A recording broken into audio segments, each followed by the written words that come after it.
The Struggling Artist Record Club is a vinyl record subscription service where I hunt and curate the best punk and punk-adjacent music out there and mail their record to your door each and every month. Imagine finding your new favorite band from across the country without ever having to leave the house. It doesn't get much better than that. The excitement of discovering new music just got that much easier. As a member of the Struggling Artist Record Club, you are going to receive some of the best music you've ever heard from bands you may never even heard of. Whether you've been collecting records for years or just starting out, the Struggling Artist Record Club is designed specifically for you. And right now, all new members get a Struggling Artist Record Club exclusive along with the monthly selection. So head to StrugglingArtistRecordClub.com, pick a membership, and start building that collection today. You're listening to the Struggling Artist Podcast. People need to be entertained. They need the distraction. With your host, Trev Allen. I wish to God that somebody would do something to block out the voices in my head for 5 minutes.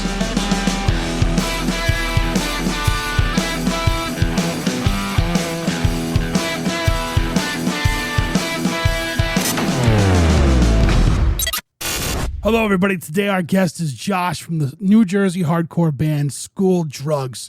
I absolutely love this band. A lot of their songs, that's hardcore music, but they talk a lot about grief, dealing with the grief, and their latest album is called Funeral Arrangements, so you can kind of tell where that's going to go. Stick around to the end of the episode to hear a track from their new record. This is episode 383 of the Struggling Artist Podcast, Struggling with School Drugs.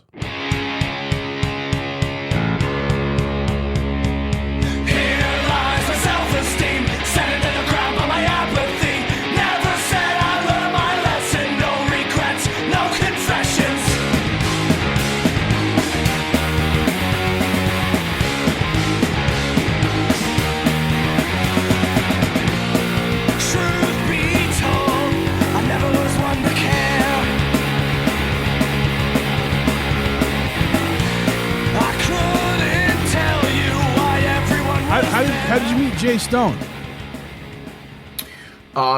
Just mutual friends, really. Like, friend of a friend. I believe, we know a lot of the same people from just being around. Like, he knows Jared Hart, who I've known. I love Jared. I have known Jared since we were like 14, 15, somewhere in that range. Like, my first band ever played with the Scandals. I always the story I always tell is, like, you know, whoever booked the show that us and the Scandals were on, they're coming from North Jersey, and our show was in Toms River, which is like south, maybe kind of central Jersey, depending who you ask. And they rolled deep. Like, packed a fucking van. I think Jared's dad drove them down, and they were some of the first kids that had mohawks that we ever saw. Oh, yeah. So we were just like, yo, these kids are fucking cool. They have mohawks. Holy shit, look at that. And, like, you know, denim jackets, and we all wore, like, I wore Dickies shorts and, you know, weird tie-dye t-shirts because I thought it was ironic. And then, right. You know, I had a fucking Jamaica shirt that said, like, Jamaica, Yaman, with a fucking big smiley face Rasta that Jared likes to remind me of that shirt frequently. Yeah. I would gift it to him if I could find it. But, yeah, those kids rolled down, like, super deep, and then we were like, yeah, let's keep hanging out and doing shows with all of their bands. So them and, I think the last person that, like, really put us in touch is homeboy from Safe Scene, New Jersey, which is like a harm reduction group in New Jersey that does all kinds of stuff. They bring various various forms of contraception and they bring like fentanyl test strips and other just harm reduction things for people who are using or hopefully trying to get off of using. Provide you with means and ways of getting help if you want to get off of whatever you're on, and also keep you safe if you don't want to get off of whatever you're on, or if whatever you're on is not particularly a problem. Yeah, that's good. Yeah, I only ask because, like, so I know Jay from, living out here, and we run into each other at shows, and I've had him on the podcast. We've talked a few times, and like, you're the first person who's ever been like, hey, would you, he felt weird asking me. I'm like, I wish you would throw me more people. Yeah. Like, I'm always looking to have people on.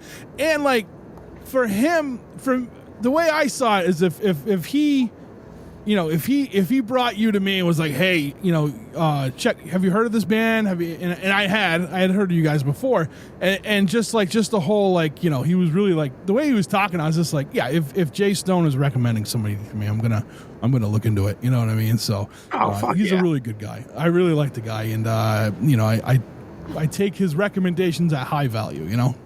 Nice. Yeah, I mean, Dying Scene, especially when I was younger, was always like a thing, just a thing. Like, holy shit! Oh man, Dying Scene put our record up. Like, we feel like we've made it. That's awesome. Like, yeah. Our Rolling Stone. Yeah, fuck yeah.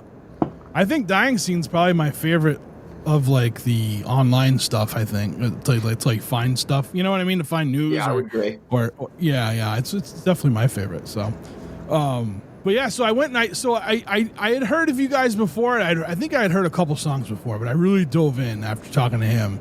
And then when we talked and you had sent me the new record, I had a chance to check it out thoroughly. And yeah, man, I'm digging it. I noticed it's pretty cool. I like when I can go back to the beginning and I can kind of see how the evolution of a band works, Mm-hmm.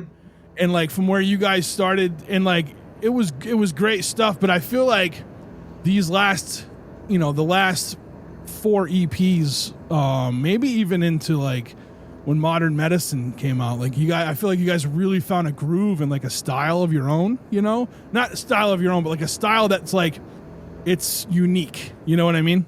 Yeah, I hope so. I think that's what anybody should be striving for. Even if you set out trying to sound like something else or being heavily, heavily influenced by something else, hopefully at some point you discover your own sound, your own thing. I still don't know what we sound like, because the curse of making any form of art, I think, is that you'll always be the last person to know what you sound like. Yeah. Right on. Yeah. Like somebody like my buddy Mike Hunchback that was in Nightbirds and the band Hunchback. Like, I've had conversations, like, he has one of the most distinct guitar tones and styles of playing of like anybody that I know. Joe Erg, who also plays in the Ergs and was also in Nightbirds, has a very similar thing, really the same thing. But for Mike, I was like talking to him one day, and I'm like, do you know what you sound like?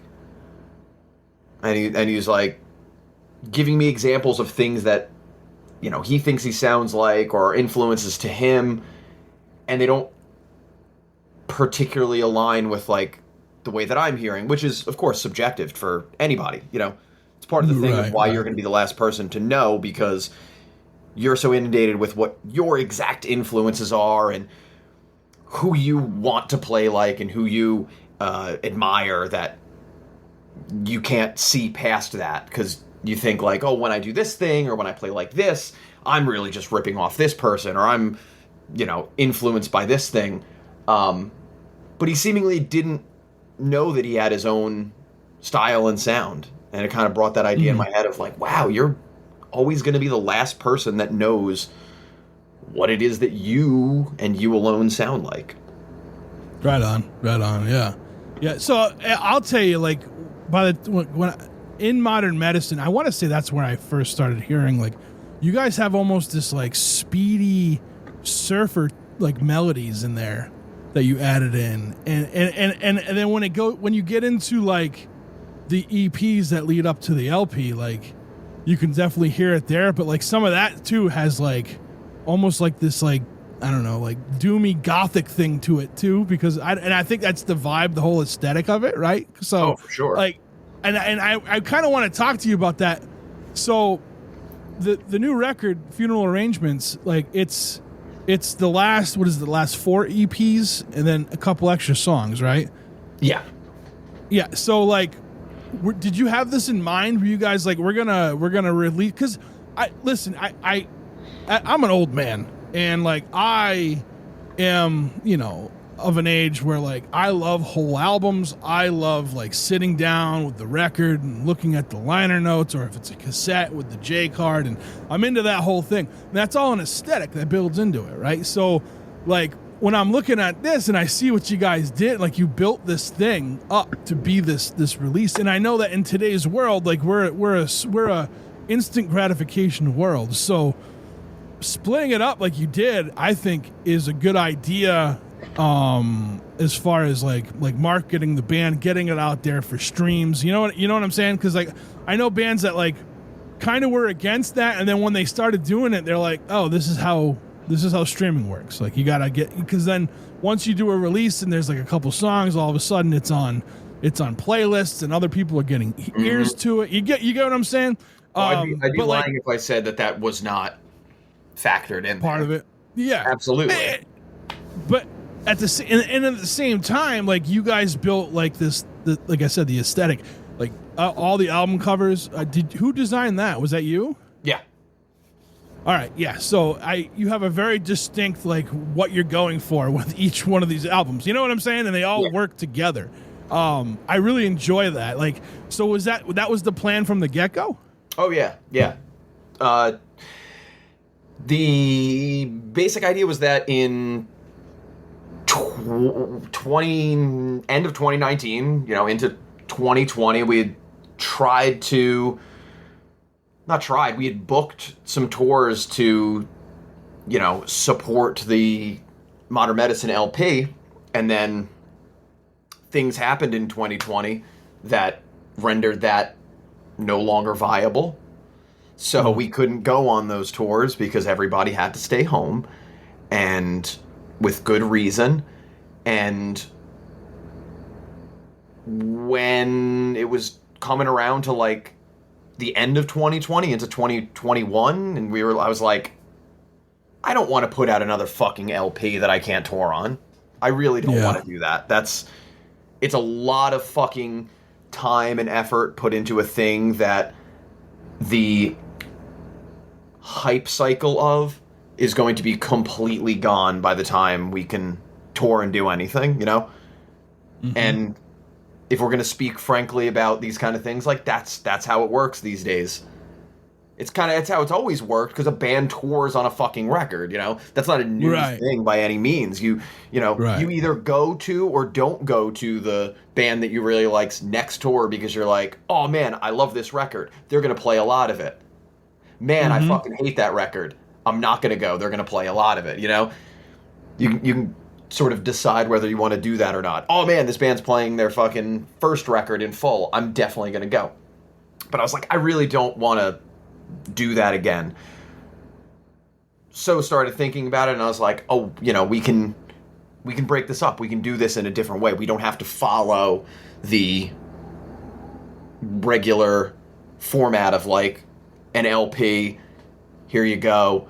And then, what do we do after that? Another fucking LP, a 7-inch, and also doing it in that way afforded us the ability to be able to take more time for every single song in the recording and the arranging and the overall production of the thing.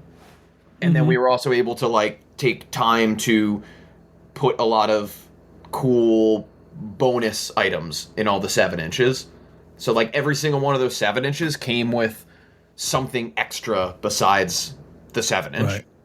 And I was really trying to think of things that would be awesome to get with a record. And especially things that I've never seen packaged with a record. Because you've gotten a poster with a record. You've gotten an extra 7-inch with a record. You've gotten a sticker with a record. You've gotten postcards with a record. Whatever. But I was like, I've never gotten a 45 adapter with a record. So let's make a 45 adapter to go with the first 7-inch. And then had to go out and try to figure out, how am I going to make these 45 adapters? You know, like, what are the means of production for making something like that? What medium do I use? Am I making them out of wood? Am I making them out of metal? You know, wood for the little bit of like intricacies that I wanted in the design of it was like, okay, maybe that wouldn't work because the wood's not strong enough to withhold that. So okay, maybe that's out of the window. Okay, how about metal? And you go, like, metal's too expensive to make. Because these are also all items that I wanted to be free. I didn't want anybody to have to pay any extra. Yeah. And I also didn't want to have to, like, ask Indecision to put any money into that. Like, all of that extra shit that came with all the records, we bought. We just bought and made and sent because we wanted that to be included with the records. So the first one was, like, 45 adapter. Then I figured out that you could do sheets of acrylic. And it's like, all right, great, I got this acrylic. Now what am I going to do with it? And then it's like, okay, you can get a laser cut.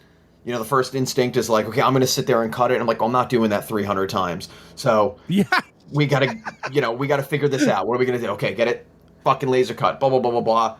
Down the line, figure all that. And I was like, okay, so the next one comes with rosary beads in a little black envelope. Oh, that's dope. Yeah. That, you know, and that had its own saga of like, okay, I'm going to cut off the crucifix and put like our logo and blah, blah, blah. And then it's like, okay, it's too much. And we're getting away from what the thing actually is. Because if you don't have the crucifix, maybe somebody doesn't know that it is rosary beads. And then the idea is kind of lost and it's murky. Maybe I turn the crucifix upside down. I don't want to sit there and have to fucking cut the thing off and then glue it back on and blah, blah, blah, and this and that. So we're just going to put the fucking rosary beads in the goddamn bag or the envelope and call it a day. And then the next one is arguably the coolest one, and that came with incense that were frankincense and myrrh scented, which is the same scent that you would smell in a Catholic church if you were going to like a funeral or something. And that idea started with me telling Dave that runs Indecision, like, all right, here's the idea for this 7-inch. I'm going to send you a bunch of frankincense and myrrh scented incense, and I want you to put all of the records in a box and then light the incense and then put the incense in the box so they all smell like the incense. Like scratch and sniff. And I think that idea was kind of like, no, I'm not going to do that. And I'm like, all right, okay, back to the drawing board. Let me get out the fucking red yarn and string and start putting shit together. So the incense comes with a little card that you can fold out into a little incense holder that holds the incense. Oh, yeah. That's cool. And that was a thing that I just thought up and designed and sent off to get, you know, make the little cards and then fold them up, put them in plastic bags with the fucking incense and then ship them off. And then the last 7-inch came with a black armband with the RX logo on it as a, like, you know, like a mourning, like a funeral mourning armband kind of thing. And the idea for that was just directly stolen from the Death of Superman 75. I was about to ask you. Yeah, no, 100%. I had one of those. I have at least 8. Yeah. At least 8. Because everybody, when you buy a fucking collection from somebody, everybody bought at least 3 copies of that fucking comic. And it's cool. Yeah. It's such a cool fucking comic. I really like the Death of Superman storyline. I really like the, like, what is it, like, fucking 6 or 8 issues or whatever, and every issue had had that many number of panels coordinating to how many issues were left to the actual Death of Superman issue, meaning, you know, the issue before the Death of Superman had like 2 panels per page, and then the issue before that, every page had 3 panels, and then the Death of Superman issue itself, that Superman 75 that came in the black plastic bag, every page was a splash page, so there's only 1 panel per page. Fucking really cool concept that I'm sure has been done before, but I'd never seen it. And then when all the 4 7-inches were out, we made 50 in a black plastic bag that had all of the stuff in it. And wow. I made like a bleeding RX logo to mimic the bleeding Superman logo. So you're a collector, right? Because this is like a collector's dream right here. This is something I wish I knew about this stuff at the time, because I would have done that. I would have gotten every single one, and like, because like if you can see behind me, I collect records. I collect records, and I don't just collect them. Like, I listen to them all, but like I buy the variants to hang up on the walls in frames, like I do right behind me, and like above. I don't know if you can see it, but above them there I have test pressings that go around the room, and like, you know what I mean? Like I think I've always kind of been a collector. I mean, I collected baseball cards and comics when I was a kid, and like I got into things like that. But like as an adult, like I didn't really have anything that I started listening to records, and I collected movies. That's what I did. I did all like if I was buying a movie, it had to be like a collector's edition kind of thing. You know what I mean? So I guess I've always been a collector, but like. When I got into vinyl, I just wanted to listen to it. I missed hearing vinyl from when I was a kid. So like I bought, I'd go to yard sales and I'd buy all the records they had there for like $20 or whatever. And this stuff I never heard of, probably stuff I never even listened to after, even though I got it. You know what I mean? But like, but no, I think that's especially that's a cool thing about collecting records and going to like a flea market or a record store. Like, the first thing you go to is the new arrivals, or at least the first thing I go to is new arrivals, just because, if I go to the punk section, I have a good idea of what's going to be in the punk section. If I go to the rock section, I know what's going to be in the rock section. But if I go to the new arrivals, it's everything, and you can just come across a record that's like, this looks cool. What is this? And how much shit is out there that was originally on vinyl and never made it to streaming. Never made it to CD, Right, yeah. That you could probably find on YouTube or maybe streaming now, but how much stuff is just like, what is this? I've never seen this before. Yeah. No, and there's a local, we have a local shop here. He's probably been there a little over a year now.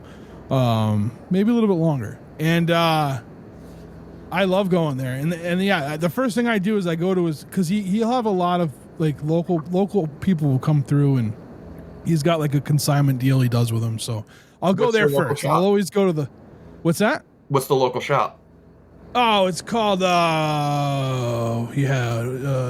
Wicked Grooves. That's right, Wicked Grooves over here in Whitensville, Massachusetts. So, okay, yeah, and so like he'll have like a locals for like people from, because we're pretty close to Providence. We live in between Providence and Worcester, Mass. So like he'll have people from Rhode Island, people from Massachusetts, some in Connecticut, because we're pretty close to a Connecticut border, and they'll, so I'll always go there first, and then I'll go through like his punk section, and I'll find things that like he has no idea, he just got it in a collection. I'm like, dude, this is awesome, like this is a good record.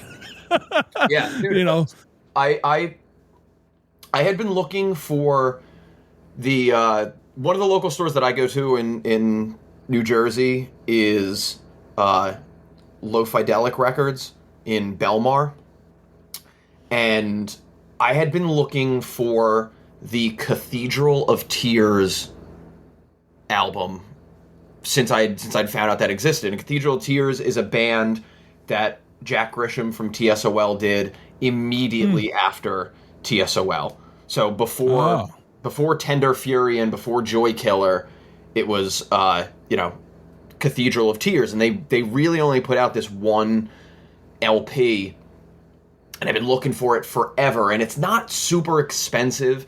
It's a now that I have it, I can tell people that it's fantastic, so everybody should go hunt for it. Didn't want to tell anybody that it was good before that, because that would have made it more expensive.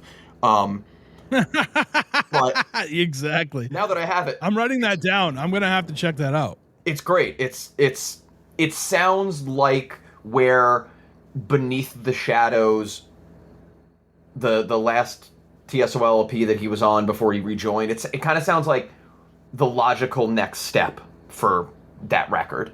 But yeah, my local store, I was in Boston, and I'm like sitting on a couch in the hotel that we were staying at, and the dude posted like this big industrial collection that he got that had like Nine Inch Nails and Skinny Puppy and whatever else, and then it was like Cathedral of Tears record. It immediately fucking called the shop and was like, dude, like please fucking hold that record for me.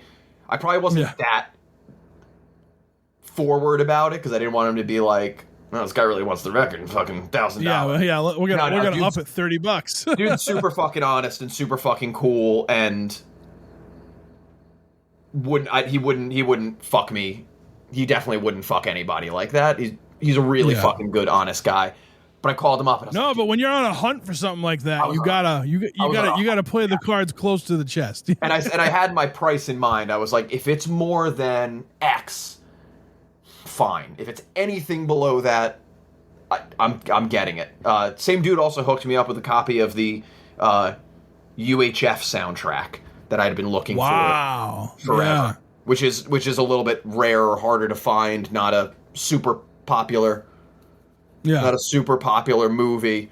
And also came out in like 1988, 89, something like that. And as you know, it's harder and harder and harder to find late 80s, early 90s pressings of records. But yeah, fucking got that Cathedral of Tears records, and I was so fucking stoked. Anyway. That's cool. I've been on a hunt, so I have and this goes back with movies too. I call it the scavenger hunt list. Like, it's stuff that I refuse to order. I want to find it in the wild.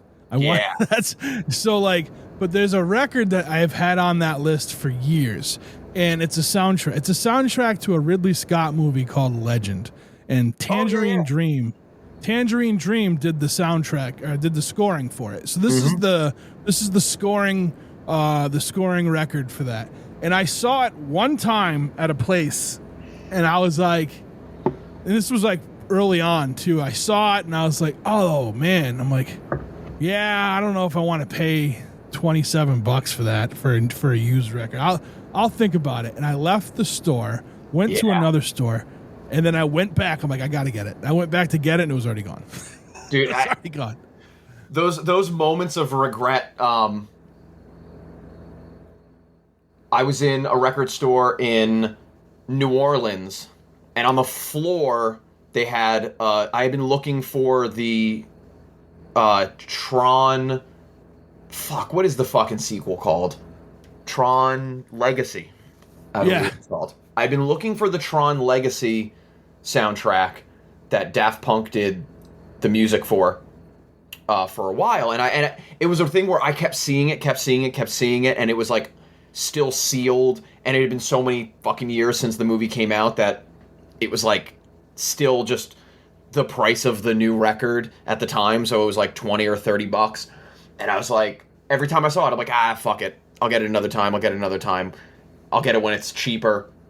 And I was at a record store in New Orleans, and they had it on the floor, and it was $30, and I was like, I don't want to carry it around, I'll get it another time. And then the next time that I saw it in a record store, it went up to like $80.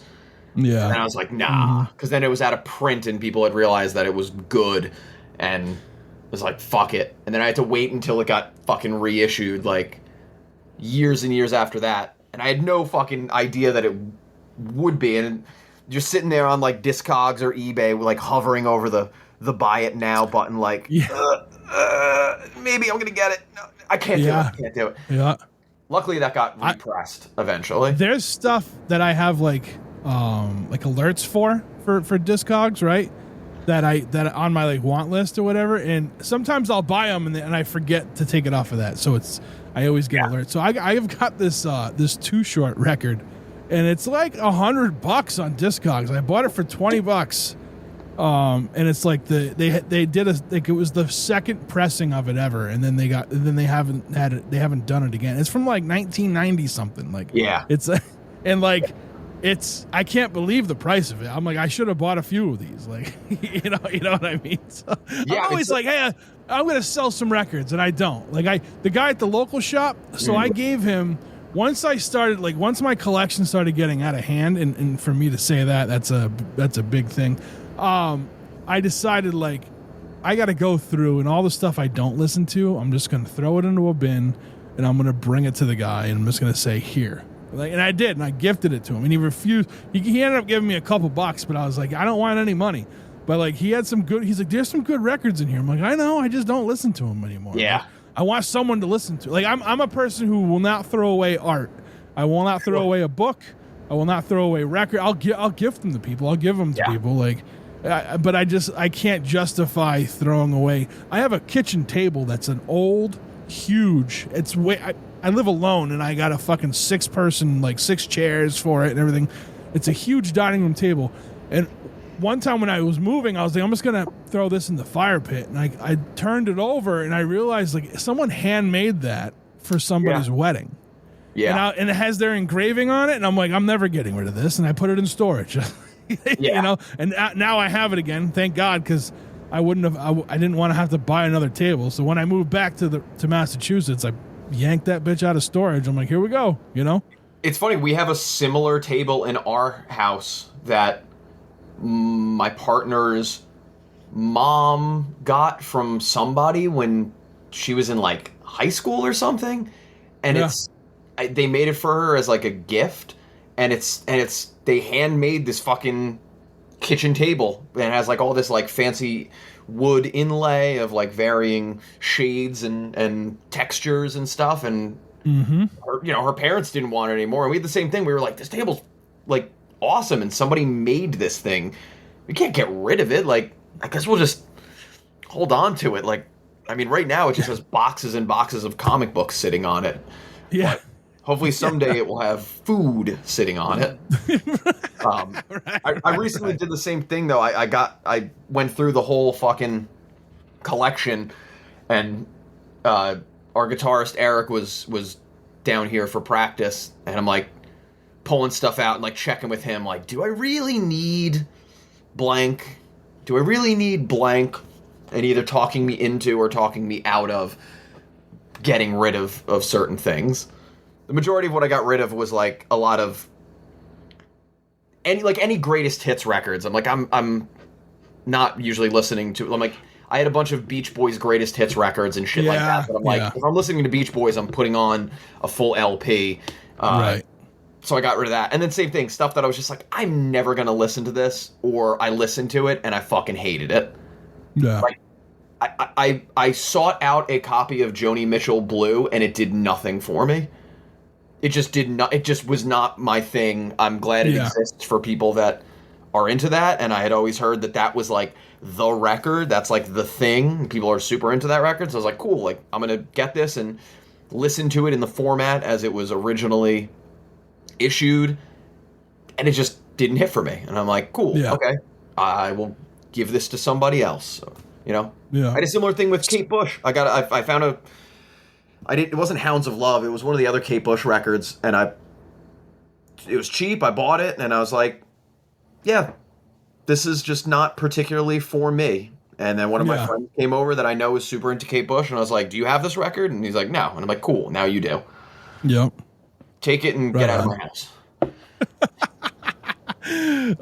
So with what you just said about like the Beach Boys, like the you know, like the best of greatest hits record or whatever, I have a question for you then. So you wrote all these EPs, like you wrote this as an LP, right? You wrote it as that and then split it up, or were you writing them as you were doing them? Little column A, little column B. Some of it was like already together. Some of it wasn't. Some of it was like pieces that were not in context of everything else. So then putting it into context made you look at it again and go like, change like the beginning or the end of the song so that it better flowed into the next song. Yeah. You know, that kind of thing. So like that's the kind of stuff that wound up happening with it. Yeah, because I mean, it definitely, if it works, the whole thing works. Like and again, like I listened to the EPs, and then you sent me the link for the record, and I was like, oh shit, like this works.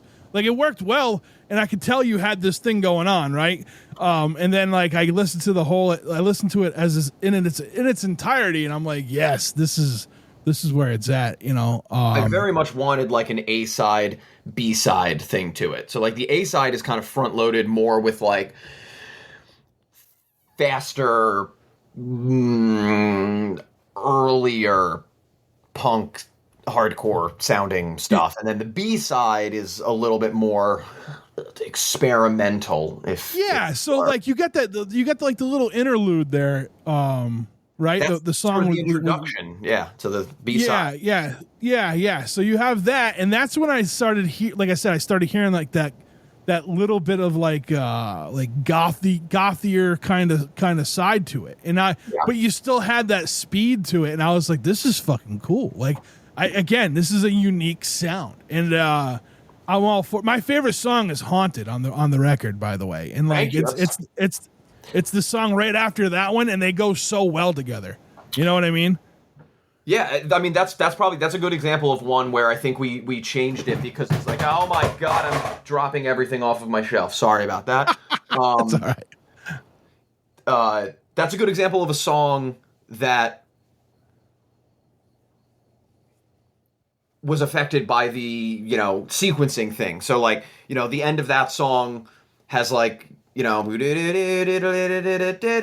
whatever the fuck it is. And like that really high guitar part was played lower, but then it's like, oh yeah, but the next song starts with that fucking high guitar part. If we move that little guitar riff, up an octave, it kind of flows better into the next song. Yeah. Because it just they kind of end and start in like the same voicing. So that's a good example of a part where we move shit around to better flow the sequence. Yeah. Now, when did you come up with like the theme for it, especially with like the aesthetic of like each album cover from the EP and then leading into the LP one? I had the name Funeral Arrangements, I think, before anything else. Because I thought it was clever, and with the sort of double entendre of funeral arrangements being arrangements that you make for a funeral as well as like arrangements like musical arrangements. Was kind of the idea. As I say it out loud, it's like, yeah, obviously, dude. I'm like, I don't know. Sometimes sometimes people don't get the sort of joke here. And I mean, on a fucking downer note, the other thing is I had gone to a funeral for somebody that I went to high school with, and it like those things do, it really fucked me up.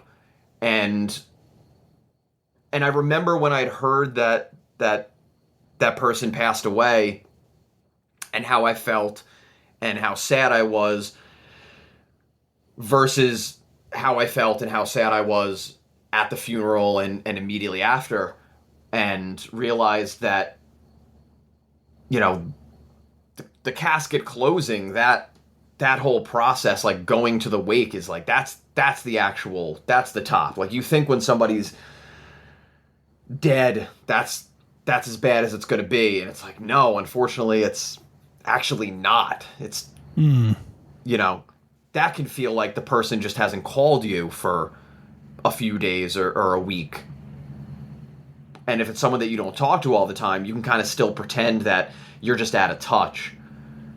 But when you actually see the finality of it, of somebody there in front of you for the last time, is when it fucking hits home. And it's also the scariest part. You know, the cemetery is not the scariest part. The church is the scariest part. Yeah. Yeah. Yeah. Bringing it down. Yeah, I know.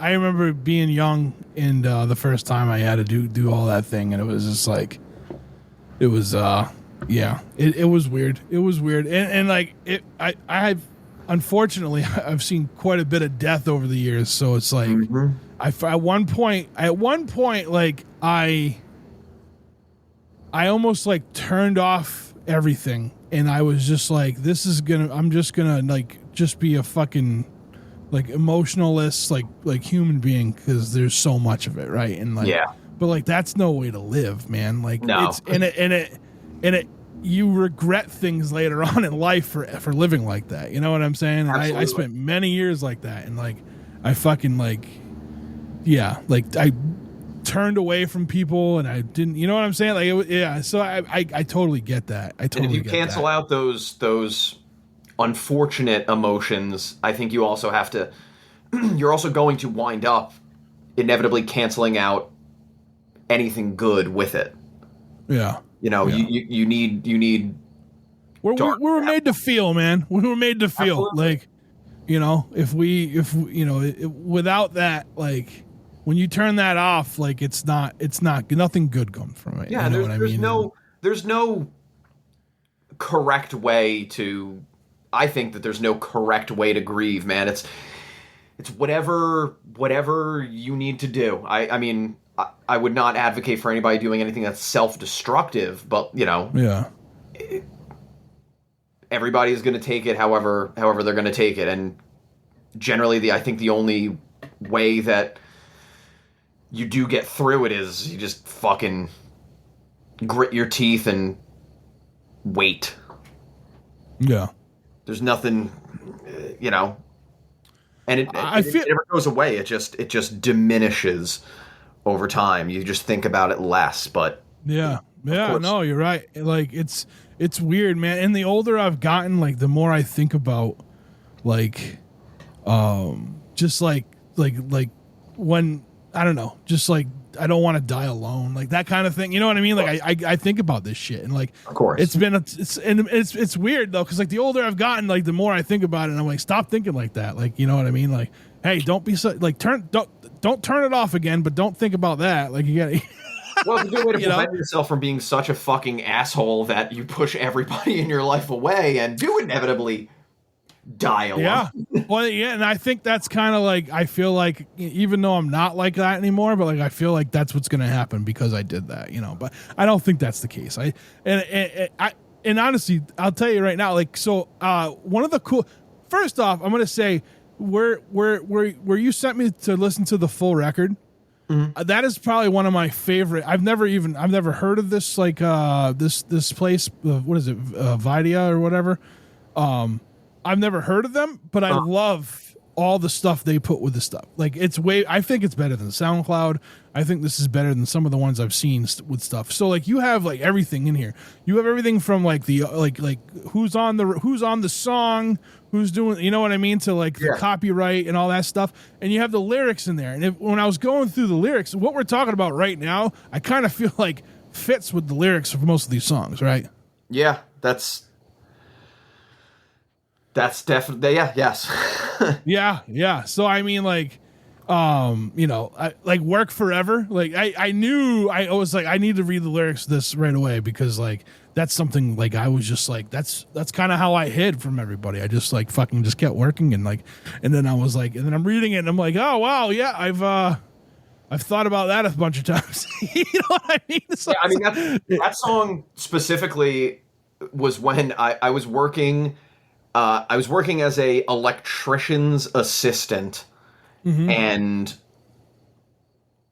it was right after Hurricane Sandy, which devastated a lot of New Jersey. And and when I started doing electrical work, everybody that I talked to was like, oh, electrical work is great. If you got to get into like one of those trades, like that's probably one of the lowest impact, versus, something being physically taxing on your body or gross like plumbing can be sometimes. Or, being a roofer is really fucking taxing on your body. Like that's probably one of the trades that's a little bit less so than anything else. Not to say that it's not a difficult job, because it absolutely is.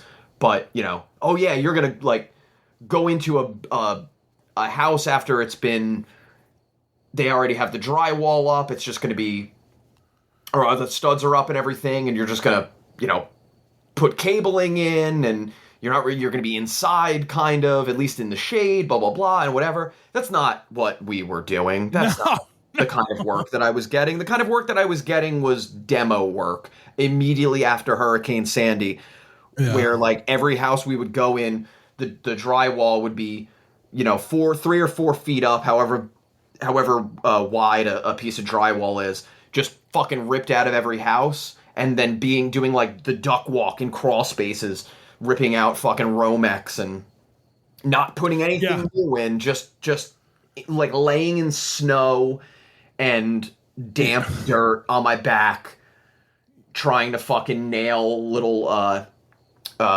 staples in, because you like don't use that. You don't use like a staple gun. You got to fucking use the little staples that you got to fucking hammer in. And maybe they do have a fucking staple gun that does that for you and puts the staples in at appropriate depth so as not to cut the wire off. Yeah, but my boss didn't have one of those. Yeah. So we had to fucking hammer and the staples in, and it sucked. It just fucking sucked. When you have like maybe a foot to kind of like a foot of space around you to be able to do that too when you're in a crawl. Yeah, people don't realize. And I fucking hated the guy that I was working with. It was just me and this other guy, and it was like as soon as the boss left for the day, it was like that guy looked at me like, "Oh, cool, you get like you're my bitch now." Right. So it was just like that's how it was. The apprentice always got the shit. And he was supposed to show me stuff. He was supposed to like teach me how to do stuff, and he didn't. He just didn't show me anything. So Bill can go fuck himself forever and for always. And eventually I got let go from that job, I think, because I caught him smoking weed in the van. And I don't care. I really don't. I'm going to fucking narc on him. I didn't give a shit. I didn't care. I don't smoke weed. But like I got in the van in the morning and I was like, it smells like weed in here. And it's more so to tell him like, yo, dummy, you smell like weed. If the boss finds out, he's not going to be too fucking plussed about that. Right. And then later, he's like, I got to go to the van to get a screwdriver or whatever the fuck he's got to get. And then I ran out of electrical tape or whatever, so I went out to the van to go get it. And it was like a fucking movie. He like closed the door, and there he's standing like big fucking cloud of smoke comes out of his mouth, and he's like, and I was like, just your jacket, right? That's what smells? Just your jacket? Yeah. And he was like, and then the rest of the day he was real fucking weird, and then I never got called again for work. And I was like, that motherfucker. He definitely told the fucking boss that I was smoking weed. That you were the one, yeah. Yeah. Because then when I asked my boss again, like I ran into him somewhere, I was like, why'd you stop calling me? What was that about? And he was kind of like, with certain things, it just like, it wasn't working out. And I was just like, cool. I told him, I was like, you tell Bill Borowski that he can suck my fucking balls all day, fuck you, every Bill. day. Yeah. Fuck that dude. You, Bill. Anyway. Yeah. That's what work forever is about. Yeah. Wanting to off yourself at your job. Yeah, I was going to say, wanted to blow your brains out because of your job. Yeah. Oh, man. Yeah. So, I mean, yeah. How did you, like, when you came up with the ideas for all the album arts for all these, like do you draw like and stuff like that? Do you do that too, or? I would never insult people who are illustrators by saying that I am in any way, shape, or form an illustrator. Okay. I think I'm a decent graphic designer. I think I'm a decent graphic artist, and working in that profession, there's a lot of stuff that you can do that you don't necessarily have to be able to physically draw anything, as long as you have a sense for design, hopefully study design, and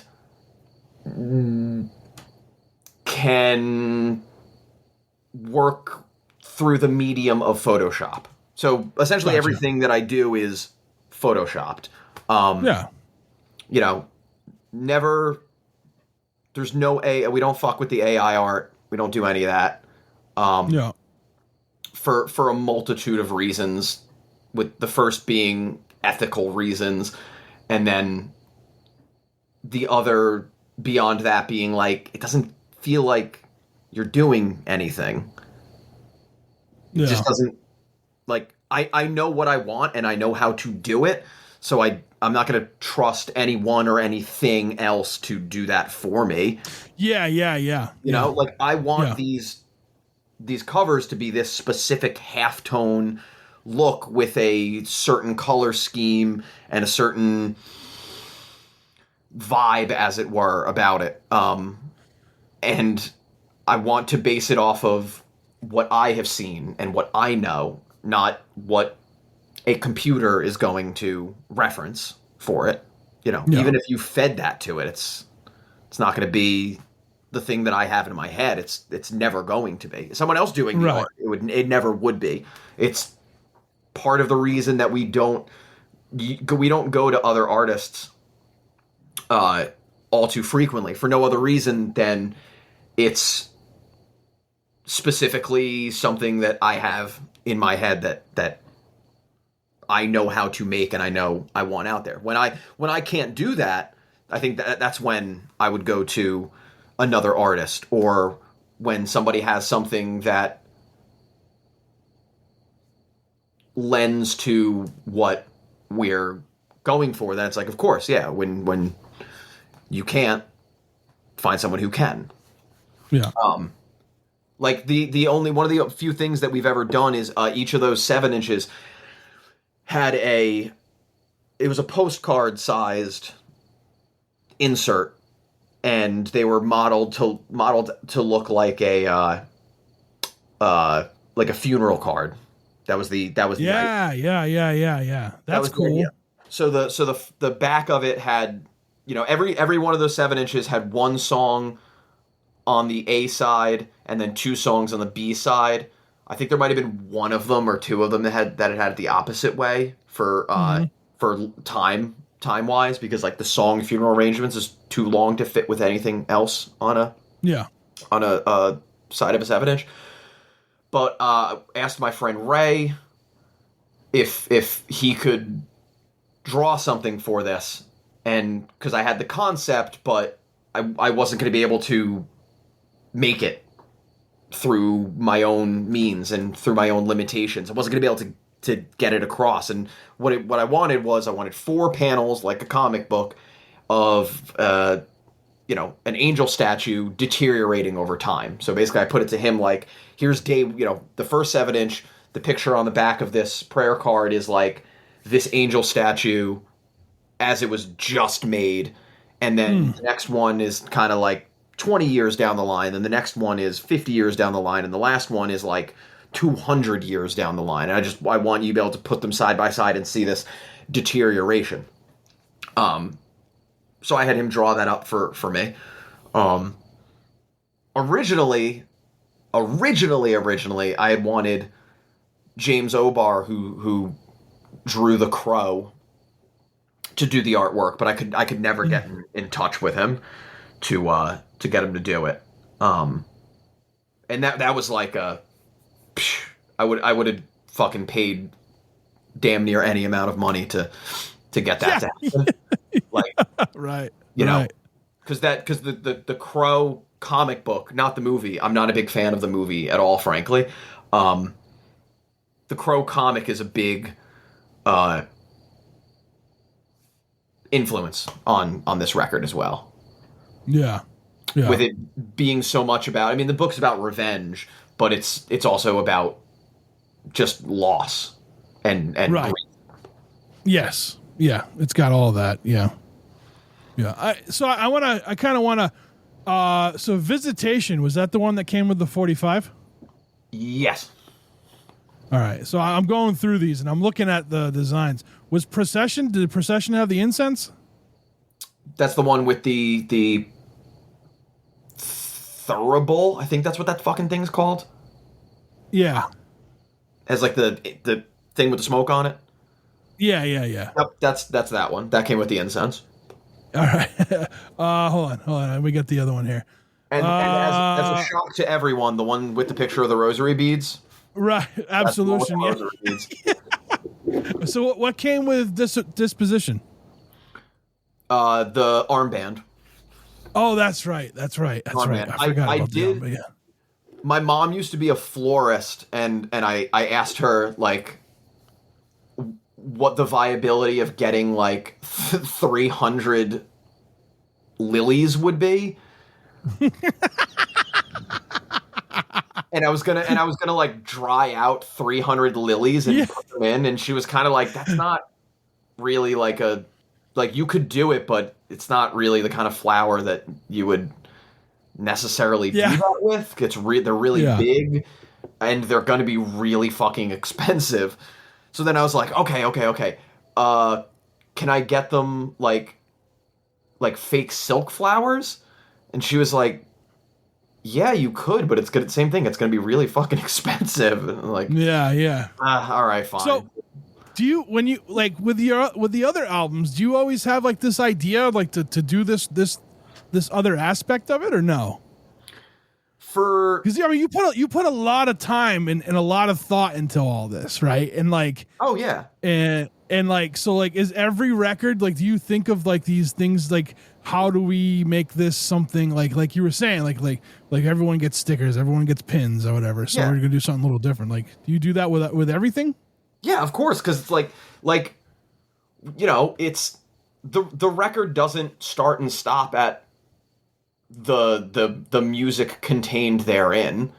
You know, like part of the reason that I listen to records, part of the reason that I listen to vinyl records specifically, it's not the audio. Like, the audio is, the quality of the audio is arguably way fucking worse if you get like an older record that has pops and fucking cracks. Like, nobody can say that that's how it was originally intended to be listened to. Nobody was fucking putting it down and going, dude, this is gonna sound great when it goes every 3 fucking seconds. Like, dude, this is gonna sound so much better when it's warmer, meaning distorted. Yeah. People thought about like the 4 corners of a record. You get 4 fucking chances to make an impact. You get on the A side what starts it, on the A side what ends it, and then on the B side what starts it, and on the B side what ends it. Like I said, it's the 4 corners approach to the record. And what songs went on what side, somebody had to fucking think about that. Some people don't give a shit. Some people, it's just whatever the record label wants to do because it's not of their concern. But for certain artists, you think about those kind of things and you go like, I wanted this record to start this way, I wanted it to end this way, or we wanted it to have a locked groove because we want it to end that way. Whatever. Like, there's more thought to it, and if you're listening to a record as a piece of art, then I think that you need to take it as it was originally intended to be heard. That doesn't mean that you have to get a fucking $100 pressing of the record. In fact, you're probably fucking way better off getting a new 180 gram reissue of the goddamn remaster. thing. Yeah. You know, but you're still going to get it in the way it was intended. It's part of the reason that I have a fucking issue with people putting new covers on older records. I'm kind of okay with it if you can still get it with the original packaging and the original art as it originally came out, like then I'm okay with it. Or if there was a limitation of the time that the band could not produce what they wanted, then okay, I understand that. But just putting like a new fucking cover on something because you want to sell it to more people, because they just don't have that cover, I feel not so happy about that. You know, there can be fantastic art. Like, that's the problem with like those Mondo records that they put out, like, or the movies that they put out. Same kind of thing. It's like, I have an issue with it not being as it was originally intended to be received. Okay, yeah. I have an issue with me never being able to fucking get one. That's Yeah. They fucking sell out so fast.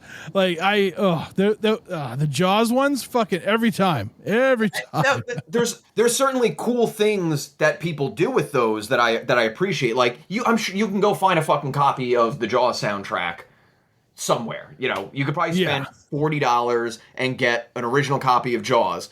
Oh yeah. I meant more of like their art, like the posters they do. Like, and that's not a diss or to say anything bad about the people who make that art. Cool art, innovative, you know, looks great. It's more a problem that I have with like the artist themselves going like, yeah, let's do a completely different cover or something if the original is not available. Right. And if you're presenting it as a piece of art, if you're just presenting it as, you know, like, if the band only cares about the music on the record and doesn't care about the packaging of it, do whatever the fuck you want. I have no issue with that. Put whatever cover you want, etc. Because then we're talking about a corporation, the record label, putting something together that's separated from the intentions of the artists themselves. It's also not to say that there aren't graphic designers and people with intention putting that together. But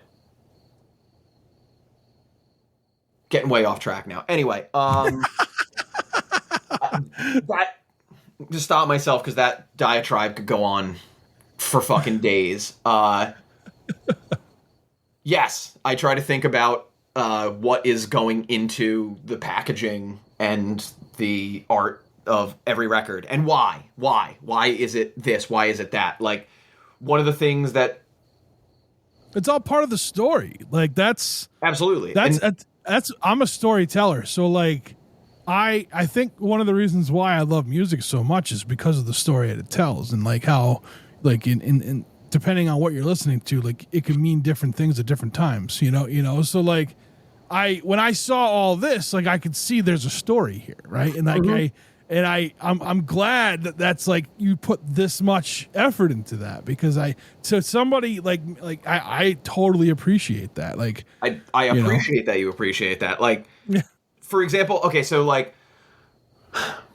the cover art for Modern Medicine, I had the same approach to the color scheme and art on this LP as I did Modern Medicine. I think that my skills as a designer have gotten better since 2019 when that record came out. So like, it's kind of like that with, you know, what I know now. There's things on Modern Medicine that I would do differently now had I known then what I know now about how to use Photoshop and, you know, why things look better in different configurations. But I knew enough at the time in 2019 to go, if you were familiar with School Drugs and I showed you the specific color green, the specific color red, the specific color gray, and I think white that are used on the cover of Modern Medicine, you would look at those four colors in like 4 bars and be able to go, oh, that's Modern Medicine. If I showed you the same 4 colors that are prescribed to funeral arrangements, both on the 7 inches and on the LP artwork, same thing. You'd be able to look at that and go, right oh, away. that's funeral. Right away. Yeah. I always really liked those like super minimalist things of like, you know, the Simpsons family where somebody just puts like square blocks of color and you could like just look at that and know like which member of the Simpsons family it is, or you know which X-Man it is. Right. And I kind of took that idea and applied it to, you know, our artwork to be able to say like, if you just see this color scheme, you know what this record is.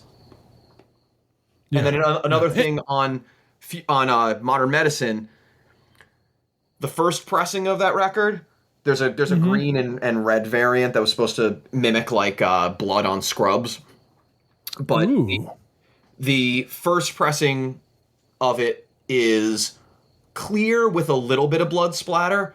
The second pressing is clear with more. Yeah, I'm looking at that one splatter. right now. I'm looking. I have the picture of that up. It looks awesome. And then every pressing is just going to be more blood. That's cool. The idea. I just want it to be like first pressing a little bit of blood, second pressing more blood, third pressing more blood, and then, you know, by the fourth pressing we're just doing red. Oh yeah. And that's red awesome, man.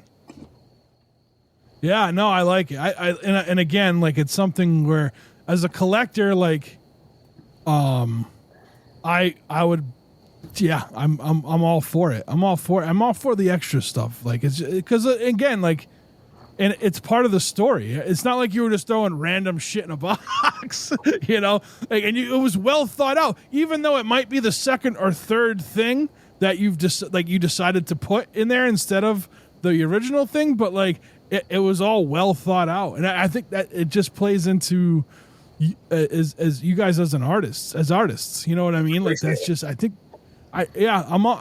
into that stuff. I think a lot of people appreciate that, you know?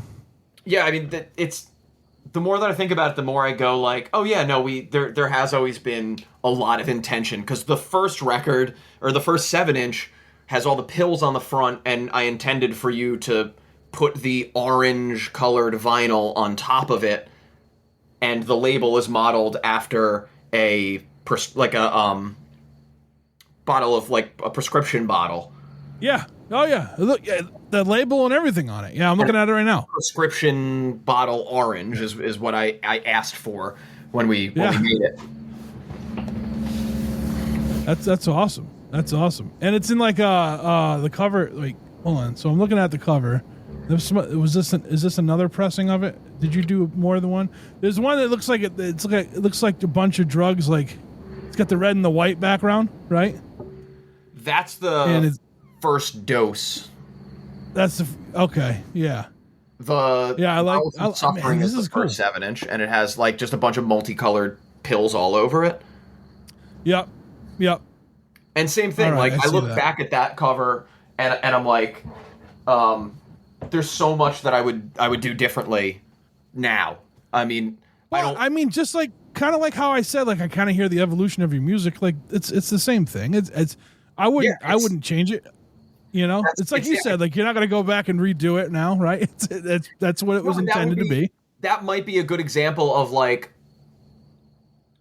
if I was going to redo it, I would be redoing the cover art because I didn't possess the skill to meet my intentions. Fair enough.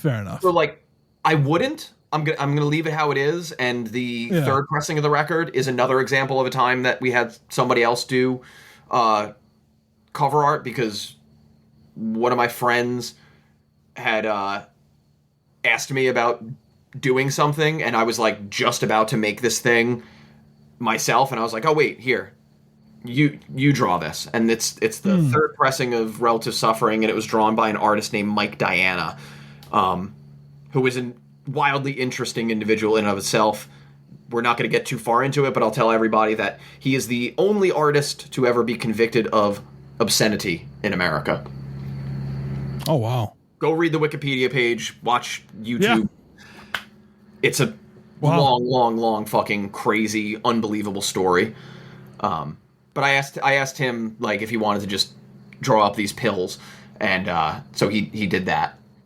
And then the back of it, I did the design for, and I wanted it to look like pills dumping out of a bag that you would get from like a prescription, like a pharmacy. Yeah, that's the one I was looking at. Yeah. That's what I was saying. They're like in a bag, like almost like a, like a prescription bag, or like even like a when you're at the fair, the popcorn bag.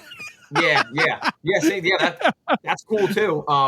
Yeah. It's the same. Actually, and now that I'm thinking about it, like they're the same bag. The pharmacy used.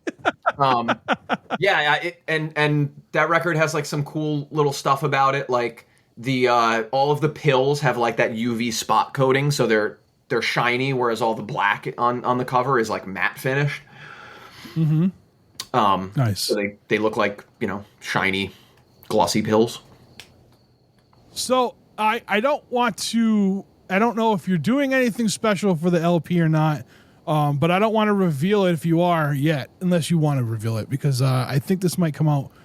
People will probably still be able to pre-order the record when this comes out. So yeah, we're not. There's no special stuff for the LP necessarily. There's other than the 7 inches, people got to go grab the 7 inches that with this. You know what I mean? Like if you're a collector, you're gonna want all of this stuff. And like this would be a fun thing for collectors, because the last 3 you can go get right now. You can go get those, and they come with all of the bonus shit that came with them. But the first one is sold out, so you got to go hunt for the first one. I see them I've seen them on Discogs here and there, because I was like, when I was making up those baggies, I needed like a couple extra copies of the first one, and I was gonna just go buy fucking copies of my own record to have like an even number of bagged editions. Like I had 49 bagged editions, and I'm like, I need to fucking go buy my own record. I gotta go buy my own record second hand so that I can fucking make the number a nice round even number, like 50. That's another thing. There's only 50 of the special bagged editions. If you prove to me that you have all 4 of the 7 inches, I will send you one of the bags for free. I will send you a bag that you can put them all in. I will not send you the special different colored bonus items that came with the special bagged edition, the black bag edition. I will not send you the poster that came with the black bag edition. I will cut off the corners of the back of the bag so that it differentiates it from the ones that people received of the 50. But I will send you a bag, because I had to order like 200 of them. And I was looking at them on my floor one day, and I was like, I don't want those to be sitting there anymore. Yeah. Here you go. That's cool, man. That's cool. And I will mail them worldwide. I will mail them anywhere in the world if you fucking send me a picture of all 4 of the 7 inches and just like post it on the fucking internet. I will send you one. I'm gonna have to keep track of all this for the next thing you guys do, because I need this shit in my life. So yeah. And the next record after this one, I think is going to be something that you've never seen either. As far as like vinyl artwork integration is concerned, it is something that I have never seen somebody do. I think it is a fairly original idea, and I'm not going to tell you any more about it. That's awesome. Cool. I want to ask you this thing before we wrap up here. At the end of the day, like, what are you like? What is the message you want to put out with this record? Like, what is the overarching message to everybody or whoever listens to it?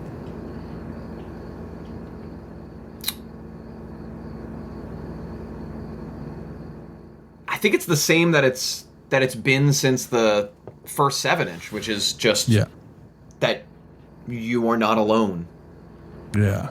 Cool. I think we stated it pretty definitively and clearly on our first song on our first 7-inch, which is, the song is called Not Alone, and I would like people to know that they are not alone. Nobody is. Somebody out there cares for you. Somebody out there wants you to do well. Somebody out there wants you to exist. And you always have a right to exist, no matter who you are or what you believe in. Everybody has a right to, at the fucking very least, exist. Right on. Right on. Where can people find you guys on social media? Where can they find your records to buy them? Where can they find you guys at a show? We're going to be doing a record release show for Funeral Arrangements in November. That should get announced fairly soonish. By the time this is out, it'll probably be announced. Okay. That'll be the next time that we're playing is in November, at least local to our area. You can find us at School Drugs NJ on Instagram, and I still call it Twitter, but we don't really use it anyway. Same thing with Facebook. We don't really use that. We pretty much just use the Instagram. I think like most people, we just use the Instagram. And you can find all of our music wherever music is streamed, and you can buy records on our Bandcamp or at indecisionrecords.com. All right. You guys coming? This is my own personal thing. Are you guys coming to New England anytime soon? Coming back to Boston or anything? It's not close to you. We're playing in Kingston, New York on November 15th, which is not New England. I love New England. I love Boston. I really do. I would live there if it wasn't so fucking cold. Genuinely. And but it's cold in New Jersey. I'm like, yeah, it's a completely different fucking type of cold that got up there.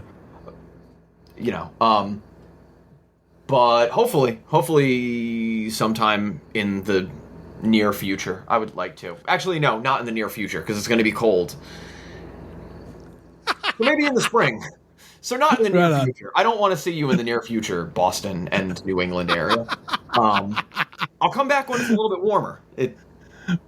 And we can go walk around the Christian Science.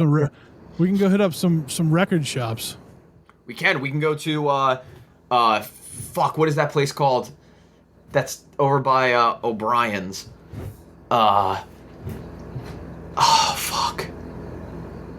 It's something. I can't think of it.